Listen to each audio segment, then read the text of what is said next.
오늘 예레미야 29장 11절에서 14절의 말씀에 이 말씀이 나오기까지의 배경을 좀 알아야 이 말씀이 더 은혜가 되어집니다. 여러분, 오늘 본문의 이야기는 예레미야 선지자가 백성들에게 하는 이야기죠. 그런데 이 예레미야가 말씀을 전하고 있는 그 말씀을 받고 있는 백성들이 누구냐라고 하는 거죠. 그러기 위해서는 우리가 29장 1절을 좀 읽어봐야 됩니다. 29장 1절 읽어봅니다. 시작. 선지자 예레미야가 예루살렘에서 이 같은 편지를 누가에게 살리 예루살렘에서 바벨론으로 간 도로 중 나라 있는 장로들과 제사장들과 선지자들과 모든 백성에게 보내주되. 예레미야가 지금 백성들에게 편지를 보내고 있습니다. 1절을 보면 포로로 잡혀가는 사람들 중에 남은 자들, 그러니까 포로로 잡혀가지 않는 이 남은 자들, 장로들과 제사장들과 예언자들을 위해서 편지를 쓰고 있죠. 그런데 그들에게만 쓰는 게 아니라 2절 말씀도 읽어보십시오. 2절 말씀, 3절 말씀 같이 읽어봅니다. 시작. 그때는 영국이야 엄마와 행중대신들과 나라와 예루살렘의 음악들과 능공과 농부들이 예루살렘에서 떠난다. 유다와 왕시리아가 바벨론으로 보내어 바벨론의 왕 누가네스에게로 가게 한 사반의 아들 엘리사와 히기의 아들 하나를 건으로 가다네. 남은 자에게도 이 편지가 갔지만 포로로 잡혀간, 바벨론의 포로로 잡혀간 사람들에게도 이 편지가 전해지고 있다는 겁니다. 3절 말씀을 보면 그마랴 편에 편지를 보내고 있다라고 말하고 있고, 그 그마랴 편에 편지를 보내고 받는 사람은 여호야긴, 포로로 잡혀간 여호야긴 왕과 왕후와 관료와 그리고 모든 기술자들이라고 말합니다. 여러분, 바벨론에서 이스라엘 백성들, 유다 땅에 있는 백성들 포로로 잡혀갈 때 있죠. 천민들, 종살이 했던 사람들은 놔두고 고관들만 데리고 왔습니다. 장인들, 고관들, 뭔가 좀 똑똑한 사람들, 어느 정도의 권력을 가진 귀족들을 잡아갔습니다. 그럼 남아있는 사람들은 뭔가 중심이 없으니까 반역을 일으킬 수도 없었겠죠. 그런 남은 자들과 끌려가는 사람들을 위해서 편지를 보내고 있습니다. 그 편지의 내용은 무엇입니까? 그게 4절부터 나오죠. 여러분들 한번 눈으로 따라봅니다. 4절 말씀을 보면 하나님께서 이와 같이 말씀하셨다라고 해서 그 말씀을 담아서 편지로 보냅니다. 근데 그 내용이 5절에 이렇습니다. 너희는 그곳에서 집을 짓고 평안히 살아라. 6절에 결혼해서 자녀도 낳고 또 자녀를 결혼시켜서 그 나라 안에서 번성해라.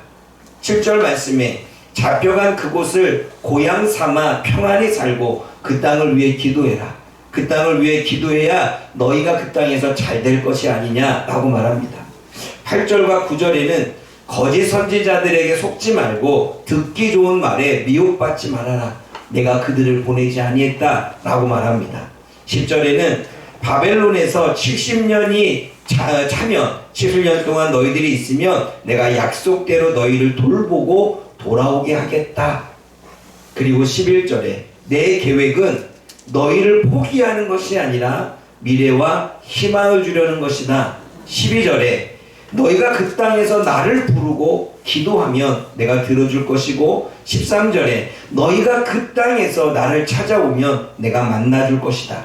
그리고 14절에 진지하게 찾고 간절히 찾으면 너희를 실망시키지 않을 것이다. 너희를 위해 내가 상황을 역전 뒤집을 것이다 라고 말씀하십니다. 여러분, 이 말씀이 지금 포로로 잡혀간 사람들, 절망하고 소망을 잃고 포로로 잡혀가는 자들을 위한 위로의 말씀이기도 하지만, 낙심하고 슬픔에 빠져있는 남아있는 백성들을 위한 위로의 말씀으로 예레미야 선지자는 편지를 보내고 있다는 것입니다. 오늘 이 말씀을 가지고 이제 졸업하고 있는 우리 학생들과 그리고 또 이 시대를 살아가야 되는 여러분들과 함께 말씀을 나누고자 원합니다. 29장 11절 말씀을 다시 한번 크게 읽어보겠습니다. 시작. 여호와의 말씀이니라. 너희를 향한 나의 생각을 따라하니 하나님의 원하이 아니라 너희의 미래와 희망을 주는 것이니라. 하나님의 계획은 포로로 잡혀갔다고 해서 너희를 포기하는 것이 아니라는 것입니다. 오히려 너희들이 포로로 잡혀갔지만 더 나은 미래와 희망을 주려고 하는 게 나의 계획이다 라고 말씀하고 있습니다. 근데 여러분 생각해 보십시오. 나라가 멸망하고 포로로 잡혀가는 것이 미래와 희망을 주는 것이라고 누가 생각하겠습니까? 나라는 멸망했습니다. 그리고 백성들은 포로로 잡혀갔습니다. 잡혀가 그곳에서 고향처럼 살지는 못하겠죠. 근데 그게 미래와 희망을 주기 위한 거라고 누가 믿겠습니까? 또 지금의 현실은 내 뜻대로 되지 않고 내 앞길은 막막한데 그것이 미래와 희망을 주는 거라고 누가 생각하겠습니까? 나라는 혼란스럽습니다. 젊은이들의 미래가 불확실한데 미래와 희망을 주는 거라고 말한다면 그럼 누가 그 말을 받아들이겠습니까? 그런데 이사야 55장 8절에 이런 말씀이 있습니다. 나의 생각은 너희의 생각과 다르고 나의 계획은 너희의 계획과 다르다고 말합니다. 하나님께서 말씀하시기를 하나님은 나의 생각과 너희들이 생각하는 것과는 다르고 너희들과의 생각과 그 계획과 나의 계획은 다르다는 것입니다. 우리의 눈에는 당장이 어렵고 힘들어도 미래가 불확실해 보여도 우리를 향한 하나님의 계획은 있다는 것입니다. 나라가 멸망했어도 하나님의 계획은 있다는 것입니다. 포로로 잡혀갔다 할지라도 하나님의 계획은 있다는 것입니다. 예루살렘 지역에 귀족도 없고 지도자도 없고 기술자도 없다 할지라도 하나님의 계획은 있다는 것입니다. 하나님은 항상 우리를 향한 선한 계획을 가지고 있습니다. 그러기에 우리를 향한 하나님의 선한 계획이 있음을 우리는 붙잡고 믿어야 됩니다. 이 나라가 혼란스러워도 내 앞길이 불확실해 보여도 그리고 마치 무엇인가 도전하지만 앞이 막막하여 답답하여 보이지 않아도 우리가 볼 때에는 뭔가 힘들고 우리가 볼 때에는 뭔가 되어지지 않아도 하나님의 생각과 계획은 다르다는 것입니다. 세상에 살면서 불확실한 미래로 인해 힘들 때마다 우리는 하나님의 선하신 계획을 믿고 이겨내야 됩니다. 그러한 포로로 잡혀간 그들에게 주님은 그 말씀을 주는 거예요. 나라가 멸망했다고 포로로 잡혀갔다고 더 소망이 없다고 생각하지 마라. 내가 너희를 포기한 것이 아니라 미래를 주고 희망을 주려는 거야. 내가 너희들을 향한 또 다른 계획이 있어 라고 주님은 말씀하고 있는 것입니다. 어떠한 농부가 있었습니다. 농부가 매년 밭에 씨를 뿌리며 정성껏 가꿨죠. 여러분 지금도 농사 짓는 사람은 하나의 그 수확으로 자신의 생계를 유지해야 되기 때문에 정성스럽게 씨를 뿌리고 농사를 짓게 되어 있습니다. 그런데 해마다 여름마다 겨울마다 시시때때로 더군다나 기후변화가 일어나니까 언제 예상하지 못한 폭풍과 가뭄 때문에 이러한 자연재해로 인해 수확량이 많지도 않고 수확했다 할지라도 다 떨어져서 결국은 계속 실패를 거듭하는, 그리고 뭔가 이윤이 남기지 않고 빚만 쌓이는 인생이 1년을 거치고 2년을 거치고 3년을 거쳐서 오는 것입니다. 그렇게 농사를 지었던 그가 실망해서 하나님께 기도를 하죠. 하나님을 믿었던 사람 같아요. 기도합니다. 하나님, 왜 이러는 시련을 주십니까? 농사 짓는 사람에게 기후가 얼마나 중요한데 이 기후 변화로 인해서 매번 수확이 달라집니다. 이제는 빚만 잔뜩 쌓여져 있습니다. 하나님 어찌란 말입니까? 하나님의 계획은 뭡니까? 그렇게 기도하고 있는 그러나 그는 기도하면서 또 생각과 마음을 고쳐먹지요. 그러나 나보다 크시고 나보다 더 놀라운 계획을 갖고 계신 그 하나님을 믿습니다. 내가 지금 힘들지만, 내가 지금 어렵지만, 내가 지금 막막하지만, 내가 빚은 쌓여져 가고 있지만 그럼에도 불구하고 하나님이 나를 향한 놀라운 계획이 있을 줄 믿고 신뢰합니다 라고 고백하며 또다시 농사 일터로 나아갑니다. 그런데 여러분, 몇 년 후에 예상하지 못하게 그 땅에서 광물이 발견되어집니다. 그리고 그 광물이 발견되어져서 오히려 그 광물 때문에 많은 수익을 얻게 되고, 그리고 그 광물 때문에 지역이 발전되어지고, 그리고 그 광물 때문에 그 지역의 주민들이 먹고 살 수 있는 통로가 되어집니다. 빚은 다 갚았겠지요. 만약 그가 농사를 포기했더라면, 그가 그 땅을 포기했더라면, 그 기후변화와 자연재해로 인해서 실망하여 더 이상 하지 않았다면 그는 그러한 은혜를 누리지 못했을 것입니다. 우리의 계획과는 다르게 하나님은 또 다른 계획이 있었던 거죠. 하나님의 계획은 사람의 계획과 다릅니다. 그러기에 사람의 생각으로 하나님의 계획을 평가해서는 안 되는 것입니다.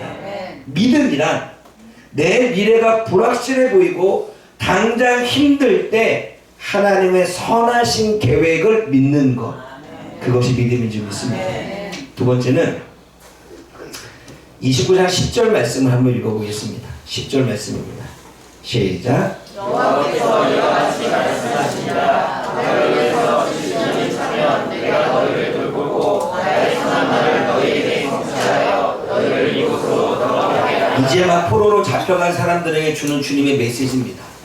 여러분, 포로로 잡혀가서 바벨론에 끌려간 그들에게 아직 1년이 됐는지 2년이 됐는지 모릅니다. 그런데 그들에게 내가 너희에게 70년이 차면 너희를 돌보리라. 너희를 약속한 대로 행하여 돌아오게 하리라 라고 이제 1, 2년 된 그들에게 70년 후에 약속의 말씀을 전하십니다. 여러분, 우리가 하나님을 믿으면서 오해하는 것 중에 너무나 많은 오해가 있습니다. 하나님은 심판하시는 하나님, 하나님은 벌을 주시는 하나님, 하나님은 책망하시고 경고하시는 하나님. 물론 맞습니다. 하나님은 심판하시고 하나님의 뜻에 맞지 않으면 벌을 내리시고 때로는 책망하시고 때로는 경고도 주십니다. 그런데 우리는 이러한 이미지가 너무나 큽니다. 심판하시고 경고하시고 벌을 주시는 이 하나님에 대한 이미지가 너무나 커서 우리는 그 외에 하나님의 은혜, 그 외에 하나님의 사랑을 우리는 깨닫지 못합니다. 여러분, 아브라함을 우상의 도시에서 건져내신 분이 하나님이십니다. 롯과 아내와 그 딸들을 소돔과 고모라 그 멸망할 도시에서 건져내신 분도 하나님이십니다. 이스라엘 백성들이 400년 또는 430년 동안 애굽에서 노예로 종살이하고 있을 때 그들의 고통과 부르짖음을 듣고 그들을 자유케 하시고 해방시킨 분이 하나님이십니다. 하나님은 이방 나라의 손에 백성들을 지키고 돌보셨다는 사실을 우리는 성경을 통하여 알 수 있습니다. 인생의 광야, 이 40년 동안 돌고 돌아야 하는 인생, 똑같은 일이 반복되는 인생, 어디를 가도 모래밖에 보이지 않고 어디를 가도 돌짝밖에 보이지 않는 마치 우리의 인생, 돌고 도는 그 광야 같은 인생 가운데 주님은 더 나은 미래를 만들기 위해 그들을 가나안 땅으로 인도하신 분도 하나님이십니다. 그래서 성경은 하나님의 구원의 이야기, 구속사라고 말합니다. 성경은 구원의 이야기지 심판의 이야기가 아닙니다. 그런데 우리는 심판과 경고와 벌과 책망의 이것에 우리 이미지가 가득 차서 무조건 하나님은 무서운 하나님, 두려운 하나님, 그 하나님 속에 우리는 하나님의 은혜와 하나님의 사랑을 놓칠 때가 많지요. 성경은 심판의 책이 아니라 성경은 구원의 이야기입니다. 그래서 구속사라고 말하는 것입니다. 모든 전쟁과 고난과 광야의 삶과 자연재해에서 구원을 통해 하나님의 구원의 역사를 보여주신 것이 바로 성경이라는 것입니다. 여러분, 그 구원의 역사는 지금 우리들이 살고 있는 이 시대에도 동일합니다. 세상의 잘못된 문화와 사회와 교육으로부터 주님은 지금 우리를 구원하십니다. 죄된 삶과 사망으로부터, 그리고 죄된 삶과 사망으로 걸어가는 그 삶으로부터 하나님은 지금도 우리를 구원하시려고 일하고 계십니다. 사단이 만들어 놓은 여러 환경과 상황으로부터 우리가 절망하고 낙심하고 쓰러지고 넘어지지 않도록 우리를 구원하시려고 주님은 일하고 있습니다. 태어나면서부터 지금까지 우리가 살면서 상처도 받아오고 힘든 일을 겪어서 잘못 세워진 이 가치관으로부터 우리를 구원하기 위해서 하나님은 지금도 일하십니다. 그래서 여러분, 하나님의 구원의 역사는 ing, 현재 진행형입니다. 어떠한 친구의 이야기가 있습니다. 젊은 시절 고생은 사서 한다고 열심히 이것저것 도전합니다. 어른들한테 들었나 봐요. 젊어서 고생은 사서 해야 된다. 열심히 도전하고 또 열심히 도전했습니다. 아마 그러한 성격이라면 긍정적인 마인드를 가진 사람이었겠죠. 그러나 그 청년이 손을 대는 것마다 실패합니다. 여러분, 지금 우리가 웃자고 말한다면 대왕꽝손입니다. 그냥 손 대는 것마다 안 돼. 긍정적인 친구도 실패가 거듭되니까 자존감이 떨어지니까 계속 생각 속에 부정적인 생각 빼대는 안 되는 거야. 나는 안 되나 봐. 나는 안 되나 봐. 뭘 되겠어? 되는 것마다 안 되는데. 하지만 아마 이 친구도 하나님을 믿었나 봐. 그러더니 열심히 기도하더니 다시 일어나고 내가 도전해 봐야 되겠다. 그래도 하나님을 내가 믿는 사람인데 하나님이 나를 이렇게 내버려 두지는 않겠지. 또 도전합니다. 그렇게 자꾸 실패를 거듭했지만 다시 일어나고 도전했을 때 자신이 생각했던 것보다 더 좋은 곳에, 자신이 생각했던 것보다 자신이 더 성장한 사람으로 서 있는 모습을 발견하게 됩니다. 그가 실패를 거듭했지만, 실패를 통해 고난을 겪었지만 그 실패와 고난이 자기를 더욱더 성숙하게 만들고 자기를 더욱더 단단하게 만들고 웬만하면 넘어지고 쓰러지지 않는 존재로 세워가는 모습을 그는 느꼈던 것입니다. 아, 이게 하나님의 계획이었구나. 이 친구는 자신의 받은 실패의 고난은 자신을 더 단단하고 성장시키는 기회였음을 알고 하나님께 영광을 올려드리죠. 사랑하는 여러분, 하나님은 바벨론에 잡혀있는 백성들을 구원하시겠다라고 약속하십니다. 하나님의 약속은 하나님이 반드시 이루십니다. 70년이 차서 바벨론이 페르시아에 의해서 멸망을 당하고 페르시아의 고레스 왕을 통해서 70년 만에 고향으로 돌아오고, 고향에 돌아와서 성전을 재건하고 성벽을 재건하고 다시 한번 1차, 2차, 3차에 걸쳐 포로 귀환 역사가 일어납니다. 딱 70년 만에 하나님의 약속이 이루어졌습니다. 하나님은 말씀하시면 그 말씀대로 되어집니다. 하나님이 약속하시면 그 약속은 약속대로 되어집니다. 근데 우리는 1년 만에, 2년 만에, 3년 만에 되어지길 원하지만 하나님은 70년이라고 하는 약속을 하나님은 계획하셨고, 그 계획 가운데 그들이 견디고 참고 이겨냈을 때 하나님은 그들을 약속대로 건져주시는 것을 보게 되어집니다. 이러한 구원의 약속, 돌보심의 약속은 이 시대를 살아가는 저와 여러분들에게도 유효합니다. 이스라엘 백성들은 하나님이 우리들에게 대표성, 모델로 보여주시는 거죠. 내가 이스라엘 백성들을 선택해서 내 백성 삼았고, 내 백성 삼은 이 선택받은 백성이 고난 가운데 살지만 거기에 내버려두지 않고 내가 반드시 건져내리라, 내가 약속한 대로 이루어주리라 하는 말씀처럼 이 시대에 저와 여러분들을 죄와 사망에서 건져내셨고 구원의 백성 삼아주신 그 하나님은 오늘도 이 말씀의 약속대로 저와 여러분들에게 일하실 줄 믿습니다. 하나님은 우리를 돕기 위해 일하십니다. 하나님은 저와 여러분들이 잘되게 하기 위해 일하십니다. 때로는 우리가 욕심이 많고, 때로는 우리가 교만하고, 때로는 우리가 아직도 끊어내지 못한 게 있어서 고난 가운데 거할 수 있지만 하나님은 저와 여러분들을 건져내고 구원하셔서 더 나았게, 더 좋은 곳으로 살도록 인도하여 주신다는 것입니다. 때로는 고난이 되돌아보면 우리를 더 단단하게 만들었음을 우리는 알고 있습니다. 때로는 그 고난이 나의 교만을 꺾고 나의 자존감을 더욱 세우고, 그리고 오히려 그 고난이 나를 더욱더 어려운 상황을 이겨낼 수 있는 그러한 인내의 사람으로 성장시켰음을 우리는 나중에 알게 되는 것입니다. 사랑하는 여러분, 하나님은 저와 여러분들의 구원을 위하여 일하고 계십니다. 성경은 구원의 이야기, 하나님은 저와 여러분들의 구원을 위해서 지금도 일하고 계십니다. 세상은 하나님이 예수님이 재림하시는 그날까지 마지막 끝날의 심판까지 저와 여러분들의 구원을 위해서 일하실 것입니다. 저와 여러분들의 미래를 위해서 일하실 것입니다. 저와 여러분들의 이 땅에서 평안을 얻기 위해서 일할 것입니다. 그것이 우리 하나님이십니다.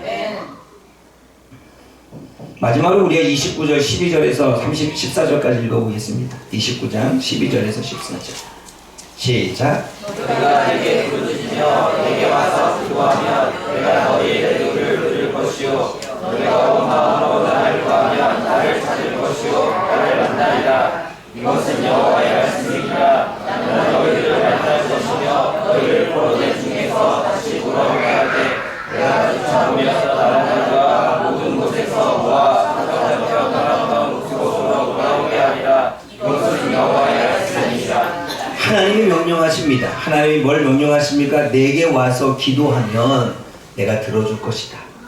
온 마음으로 나를 찾으면 내가 만나줄 것이다 라고 말씀하십니다. 근데 여러분, 하나님이 어디서 기도하면 그리고 어디서 찾으면 들어주시고 만나줘 주실 거라고 말씀하십니까? 바벨론, 포로로 잡혀간 그 땅에서 기도하면, 포로로 잡혀간 그 땅에서 찾으면 들어주시고 만나주신다는 거예요. 여러분, 이스라엘 백성들이, 남유다 백성들이 포로로 잡혀간 바벨론은 어떠한 땅입니까?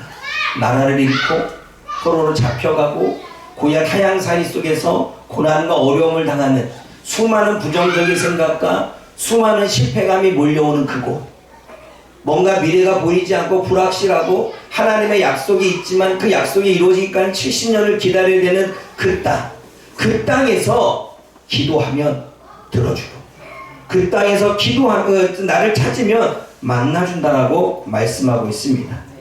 바벨론의 포로 잡힌 그 땅은 어떠한 땅입니까? 인생이 내 뜻대로 되지 않고 막막하고 답답함으로 살아가는 그 땅, 미래가 불확실하고 당장 어렵고 힘들게 살아가고 있는 그 땅, 좋은 마음으로 시작했지만 그래도 도전하고 도전했지만 실패하고 또 실패하는 그 땅, 자존감은 떨어지고 부정적인 생각에 사로잡히고 그리고 모든 것을 포기하고 싶은 마음이 드는 그 땅, 바로 그 땅에서 하나님께 기도하라는 것입니다. 바로 그 땅에서 하나님께 하나님을 찾으라는 것입니다. 그러면 내가 응답해주고 내가 만나줄 것이라고 말씀하십니다. 여러분, 하나님이 들어주시는 것과 만나주시는 것을 뭘 의미할까요? 우리를 향한 놀라운 계획을 이루어주시고 우리가 하나님 앞에 간구하는 것들을 주님께서 회복시켜 주시고 지금의 실패의 삶에서 건져 미래와 희망을 주시겠다는 말씀이 들어주시고 만나주신다는 이야기는 아니겠습니까? 안 풀렸던 인생을 풀리는 인생으로 도와주시겠다는 말씀이 내가 기도를 들어주고 내가 너희를 만나주겠다는 이야기가 아니겠습니까? 여러분, 오늘 본문은 조건절입니다. 그 땅에서 나에게 기도하면, 여러분들이 겪고 있는 그 땅에서 기도하면 들어주시겠다는 거예요. 너희들이 힘들게 살아가는 그 땅에서 나를 찾으면 내가 찾아와서 너를 만나 주시겠다는 것입니다. 사랑하는 여러분, 그러므로 우리는 그 땅에서 기도하기를 원합니다. 그 땅에서 주님을 찾기를 원합니다. 그러면 주님은 찾아오실 것입니다. 그리고 주님은 응답해 주실 것입니다.